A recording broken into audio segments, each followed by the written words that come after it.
social media is taking over everything, right? Yeah. So my biggest question for you is that obviously, when we were in high school, even to the extent that we were at college, it wasn't really a huge factor for us at that time. You're still, in that world. You're still in the college athletic world, so you see kids that are continually, unfortunately making mistakes, but whether it's the the Baylor incident, the coaches, things like that, as somebody who shares their opinions for their job, so, your job is to put your opinion out there, how has social media, how has it impacted what you do on a daily basis, having to either defend your opinion more or kind of back it up, if you will? Well, it's pretty much given everybody, whether they work in the business or they don't, it's given you a platform or a pulpit to preach from. And it's just a matter of how widespread that audience is. It's listening to whether they're informative opinions or incendiary opinions.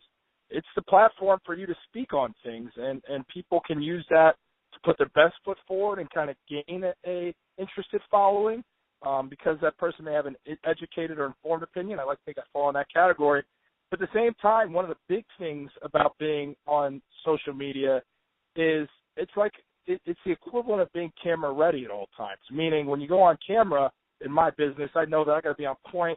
I got to know I got to be concise, and what I'm saying is going to live on forever. And that's the same thing when you get on a keyboard and you use Twitter or any of those things. You got to be cognizant of, hey, what I'm saying is going to stick, and there's no going back from it. So, you see those cautionary tales of a guy or a person who's had one too many drinks and goes up there and says something that they regret, or somebody who said something strong, taken a stance on something and gone back on it later.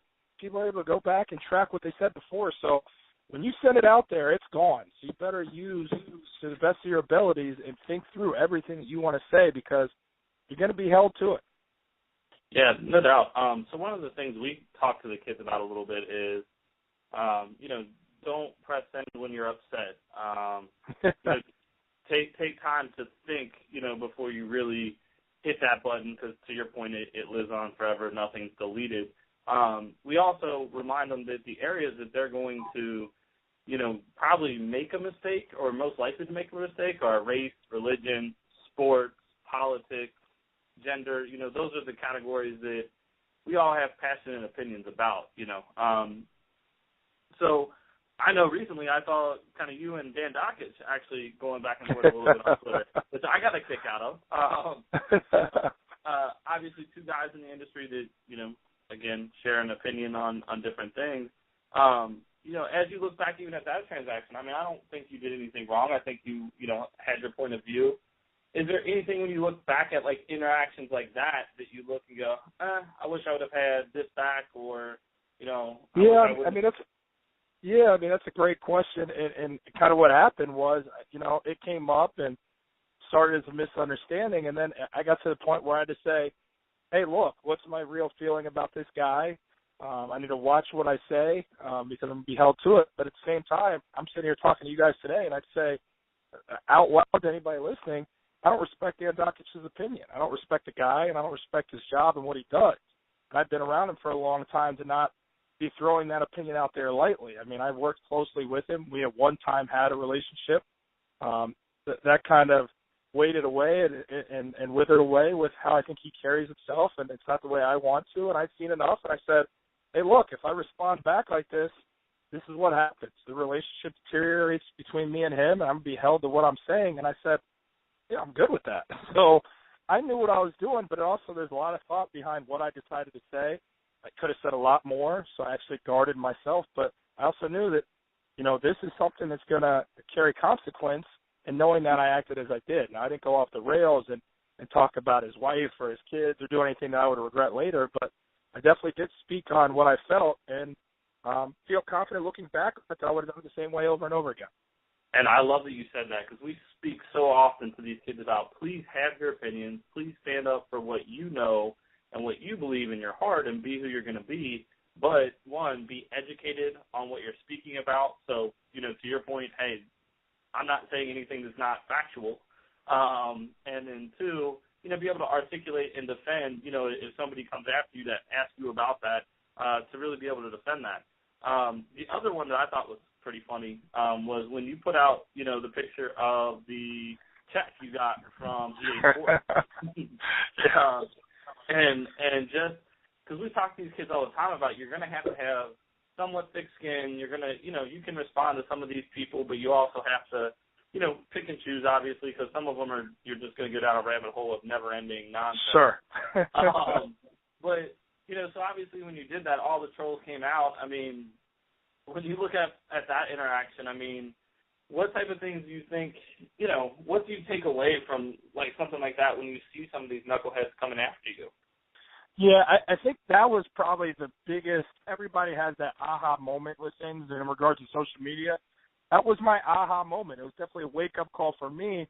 I'm a guy that's starting to get some notoriety in this business, but of no means am I a heavy hitter or a guy that, walks down the street and signs autographs. I'm not there yet. That's not what my motivation or driving force is. I might be recognized in certain pockets, but nationwide, no, the name doesn't ring bells. But in that moment with that tweet, I had a lot of spotlight on me, more so than I was accustomed to, and that's even having played college basketball at a high level. That's even having done games for CBS or appeared here or there or done things. That was the most spotlight I had on me in a social media atmosphere or environment, and I learned a lot.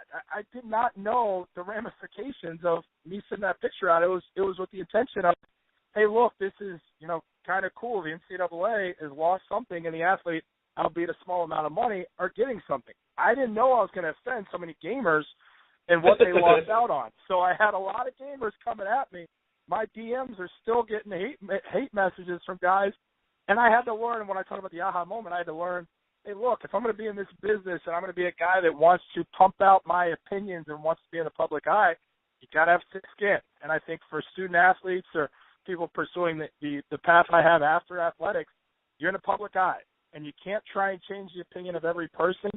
Sometimes, the best medicine is just ignore it, because I got into a few of those where I just write back to guys, and like you were saying, Nick and Brandon, it's never ending. And these guys are going to take shots at your mother, they're going to take shots at your career, they're going to take shots at you as a person, and you just got to get to a point where you say, let that guy do it. If I'm on his mind, it means I'm doing something right, but I'm not paying him any attention. And I just realized that thick skin, because there's always going to come. I did a game just a few months ago during basketball season in March. I did a Providence and Creighton game. And Providence won the game, and a bunch of Creighton fans were sending me messages like, this guy's an idiot, it's a one-sided broadcast, and tried to defend myself in the beginning, then I just realized you can't do that. People are going to have their opinions. It's not your job to change it. You just got to have thick skin. And that's one thing that we do tell the students is if you're going to put yourself out there, be prepared, have thick skin. And one thing that we also talk about is that freedom of speech is not freedom of consequence. And you brought that up a couple times, basically, in what you just said in the last two questions, that you can say what you need to say, but a lot of times people are going to come back because they don't agree with you. And so, real easy questions. What's the best thing about social media? The best thing about social media, I think, is it's a great news gathering source. I mean, it's becoming archaic to have to turn into the evening news or to watch Sports Center or, to read newspapers. Not that you shouldn't do all those things. By all means, you should. But, I mean, the immediate news gathering source option has become Twitter and a Twitter feed. And I think, to have that at your fingertips as serving as like an AP wire at all moments of the day is something spectacular. I mean, we are dialed in as not only a nation but a world at all times of what's going on in the news. So I think that's a fascinating aspect of it. It also gives informed opinions that may not be personalities on TV that you can access through television. You still get to see their thoughts in everyday life on Twitter. And I think it's also a platform for you to voice your own opinions and shed light into your life, and for those who take interest in it, being able to engage. It's a fantastic, all-inclusive form of communication that I think has been one of the most transcendent inventions of our lifetime. So I guess I have to ask the other side, what's the worst thing? The worst thing is the emotional side of it. You guys touched on it. I mean, obviously we're talking student athletes, so alcohol is obviously, we hope, not part of one of those factors because these kids are too young. But older guys and older women that maybe are under the influence take to Twitter. But for the student athlete, emotional. You may have become really upset, or you might be upset with a certain person. You might be upset with a certain situation. And I see this time and time again with these college athletes who don't like playing time. How many of us have had a coach that we can't stand in a moment because we sat out in the second half when we could have won the game and our team lost? And rather than go to the coach and handle it, we decided to take to Twitter to badmouth that coach. Well, that comes back to haunt you. That's fractured a lot of relationships I've seen on college level with their coaches, with a fan base, and I think people need to understand you don't need to take to Twitter to let everyone know your every thought. Life in the world will go on if Joe Schmo doesn't put on Twitter that he's upset about this. Some things you just keep to yourself, and you're better served that way because I've seen a lot of situations go awry and a lot of situations blow up because of the failure to control yourself. Like everything, it needs to be done in moderation. Very cool.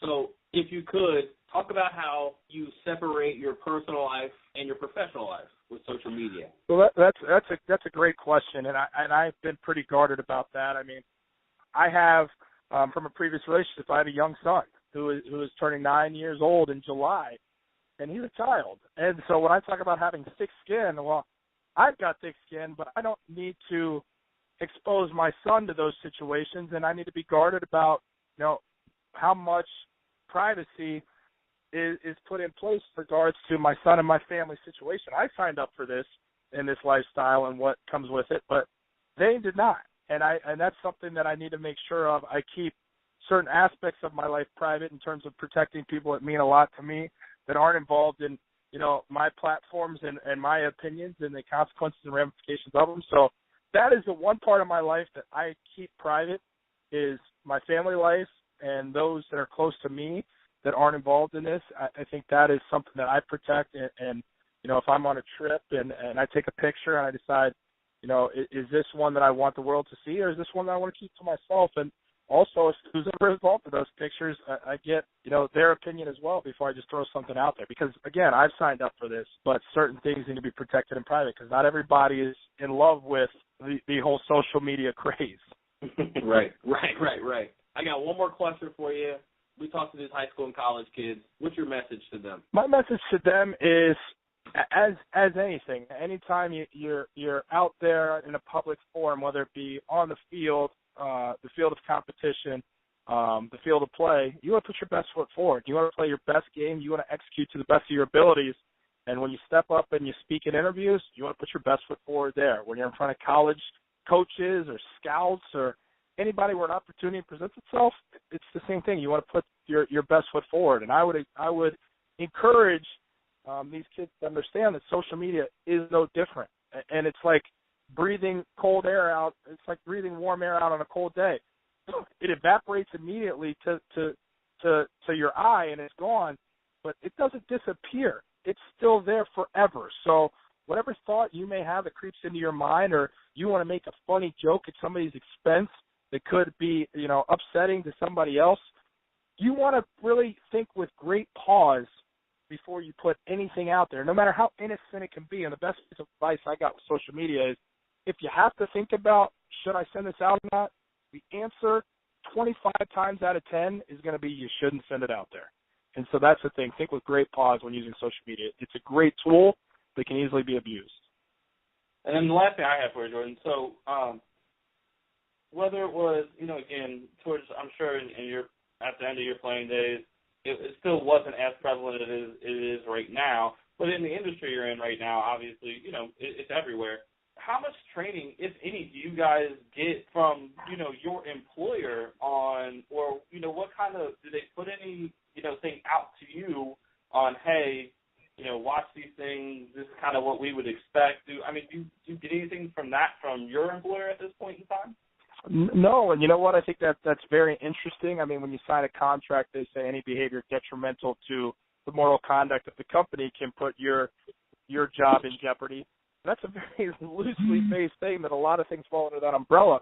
It's great that Nick and Brandon, what you guys are doing, because I think you guys are spreading a wealth of knowledge to a widely ignorant base, myself included at times, because not everybody understands just how dangerous it can be on social media and how much trouble and consequence comes with it. I mean, you look at people in this business, guy that comes to mind right away is Curt Schilling, the Hall of Fame pitcher for the Phillies, for the Red Sox, who longtime analyst for ESPN. whether you liked him or you didn't like him, everyone would agree he did a good job for the most part, and tweeted his way right out of a job because he didn't understand that what he did would have consequences and ultimately lost him his job. And there are views that he's entitled to. It's 2016 in America. You're a free man to have your own beliefs, but those beliefs can cost you a job. And I wonder if this was a guy who was schooled on, how to behave on Twitter and social media, because he's making mistakes time and time again. At every job stop I've had, there's been no series of meetings that you've gone through to kind of understand how to carry yourself on Twitter or any other social media avenues and what consequences can be. So I think people are widely ignorant as to the ramifications of it until you find yourself in one of those unfortunate moments. Awesome. Yeah, that's huge. And just if you ever think of it, you think of anybody that you hear talking about it, just bring us up. We'd love to talk to them. We'd love to meet them or interview them or whatever it may be. Just because we're doing a lot of stuff in Cincinnati right now. Like I said, we've finally gotten into the GCL world and the Catholic school world. Because that's sacred in Cincinnati. But next year, they're talking about the men in nursing group taking us to Vegas next year to do a presentation. So now you're talking. Yeah, right. You're talking about social media. It could get a mess out there. So we're trying to move this thing the best we can. We do appreciate it. It's our next step is to speak with an agent, because that's kind of the Laramie Tunsil piece. Is really big, and a lot of these students don't understand. We're trying to teach them the impact that they have on everybody. Our last question we ask them is, my family name at risk?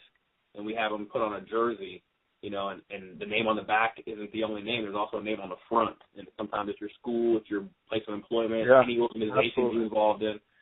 So we want to get a perspective of when stuff like this goes down, or, when you're dealing with a potential professional athlete, what kind of training are you giving them? What kind of coaching are they getting? What kind of scramble situations are they put in because the student's using social media? So, because the agents are the ones in the room for the professional athletes, essentially dealing with the brand who maybe no longer wants to represent them. So as much as the athlete, I feel like, realizes they may have cost themselves money, it's the agents who are having to sell the person that the athlete is. So I'd be curious to get that perspective. But I also just want to say thank you again, Jordan. We really appreciate it, because I mean, sometimes, and you might get it, but a lot of folks don't realize how far something like this goes. When, like, we're going to be talking to St. X's freshman class, when we can say, hey, we have a St. X grad, that we talked to, here's what they had to say. Like, the message just resonates so much further. Yeah, for sure. Notre Dame, all those things. Because as much as they, will listen to Brandon and I mean, you know how it goes. You put somebody that has, accolades further than what we have in front of them, they just become more open to hear what we're trying to pass to them as well. So just thank you a lot, man. I appreciate that. Well, yeah, dude, you guys are doing a great thing being Nick, and anything I can do to help,